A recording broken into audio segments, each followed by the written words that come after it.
আসসালামু আলাইকুম সুপ্রিয় দর্শক বন্ধুরা, সবাই কেমন আছেন? চলে আসলাম এই মুহূর্তের সবচেয়ে আরও একটি গুরুত্বপূর্ণ আবহাওয়ার খবর নিয়ে। আজ রাতে দেশের দক্ষিণ উপকূলীয় বেশ কিছু এলাকায় প্রচণ্ড আকাশ মেঘাচ্ছন্ন হচ্ছে। রাতে বেশ কিছু এলাকায় হতে পারে মাঝারি থেকে ভারী বৃষ্টি।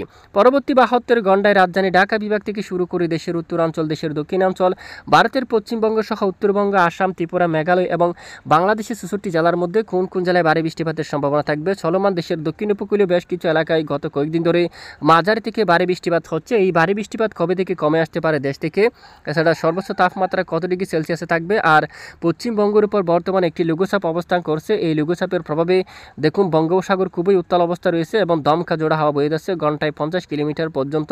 তো কবে থেকে আবহাওয়ার নতুন পরিবর্তন আসতে পারে তা সম্পূর্ণভাবে জানিয়ে দেব ভিডিওটির মাধ্যমে। ভিডিওটি না টেনে শেষ পর্যন্ত দেখবেন, ভালো লাগলে লাইক করবেন আর সবার আগে গুরুত্বপূর্ণ আবহাওয়ার আপডেট পেতে চ্যানেলটি সাবস্ক্রাইব করে পাশের বেল বাটনে ক্লিক করে রাখবেন। আর ভিডিওটি কোন জেলা থেকে সরাসরি লাইভ দেখছেন অবশ্যই কমেন্ট করে জানিয়ে দিন। প্রিয় দর্শক বন্ধুরা, আমরা দেখতে পাচ্ছি ভোর সকাল থেকে খুলনা, বরিশাল এবং চট্টগ্রাম বিভাগের জেলায় জেলায় মাঝারি থেকে ভারী বৃষ্টিপাত হতে। এখনও দেখুন টেকনাফ সহ উখিয়া, চানমাটিং, কক্সবাজার এবং চকরিয়া, কুতুবদিয়া একেবারে ভারী ঘন মেঘ রয়েছে, সঙ্গে হালকা মাঝারি বৃষ্টিপাত হচ্ছে এবং কিছু কিছু অঞ্চলে মেঘ কিছুটা হালকা। চট্টগ্রাম, ফটিকছড়ি, তারপর কাগড়াছড়ি, সেনবাগ, সন্দ্বীপ, হাতিয়া একেবারে সকাল থেকে দপায় দপায় হালকা মাঝারি বৃষ্টিপাত হচ্ছে। এখনও পর্যন্ত প্রচণ্ড মেঘলা আকাশ রয়েছে। বরিশাল, পিরোজপুর, মঠবাড়িয়া, কলাপাড়া, লালমোহন, চরপেশন, রাতেও বেশ কিছু এলাকায় এখানে বৃষ্টিপাত হতে পারে হালকা মাঝারি।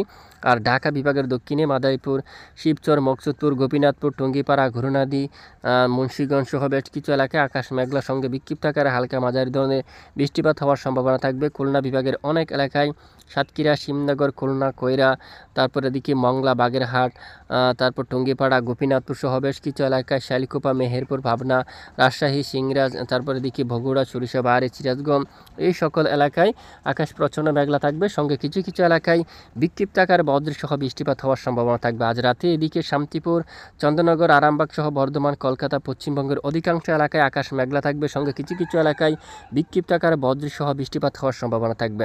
আগামীকাল মঙ্গলবার 8 জুলাই রাত থেকে আবারও বৃষ্টিপাতের সতর্কতা দিয়েছে আবহাওয়ার ইউরোপিয়ান মডেল বেশ কিছু অঞ্চল জুড়ে। এদিকে দেখুন হালদিবাড়ি, শিবনগর, সাতক্ষীরা সহ যশোর, লোহাগাড়া এদিকে বৃষ্টিপাত হতে পারে। তারপর দিকে চট্টগ্রাম, ফটিকছড়ি উপজেলা এখানে হাটহাজারী, রাঙ্গামাটি, বিলাইছড়ি, রাজস্থলী, তারপর লংগদু সহ বেশ কিছু এলাকায় মাঝারি থেকে ভারী বৃষ্টিপাতের সম্ভাবনা রয়েছে এবং উপকূলীয় অঞ্চলে বৃষ্টিপাতের সম্ভাবনা থাকছে। এবং লঘুচাপটি ভারতের পশ্চিমবঙ্গের উপর অবস্থান করবে, যার ফলে বাংলাদেশের বেশ কিছু এলাকায় মাঝারি থেকে ভারী বৃষ্টিপাত হতে পারে এবং মৌসুমী বায়ু বাংলাদেশের দক্ষিণ উপকূলীয় অঞ্চলে প্রবল আকারে সক্রিয় এবং উত্তর বঙ্গোপসাগরে প্রবল আকারে সক্রিয় রয়েছে, যার কারণে দপায় দপায় মাঝারি থেকে ভারী বৃষ্টিপাত হচ্ছে। আগামী বুধবার 9 জুলাই থেকে বৃষ্টির প্রবণতা অনেকটাই কমতে পারে দেশ থেকে। দেখুন চলমান মূলত ভারী বৃষ্টি দেশ থেকে একেবারে অনেকটাই দেখুন কমে যাওয়ার সম্ভাবনা এবং বৃহস্পতিবার 10 তারিখ নাগাদও দেশের দক্ষিণ উপকূলে কিছু কিছু এলাকায় বিক্ষিপ্ত আকারে ঝড় বৃষ্টিপাত থাকলেও তবে ভারী বর্ষণ হওয়ার কিন্তু সম্ভাবনা নেই। আপাতত দেশের দক্ষিণাঞ্চলে ভারী বর্ষণ চললেও আগামী 9 তারিখ 10 তারিখ থেকে ভারী বর্ষণ একেবারে কমে যাওয়ার সম্ভাবনা থাকবে। দেখুন এ হচ্ছে মূলত আজকের আবহাওয়ার বিস্তারিত খবর। এতক্ষণ আমাদের সাথে থাকার জন্য অসংখ্য ধন্যবাদ।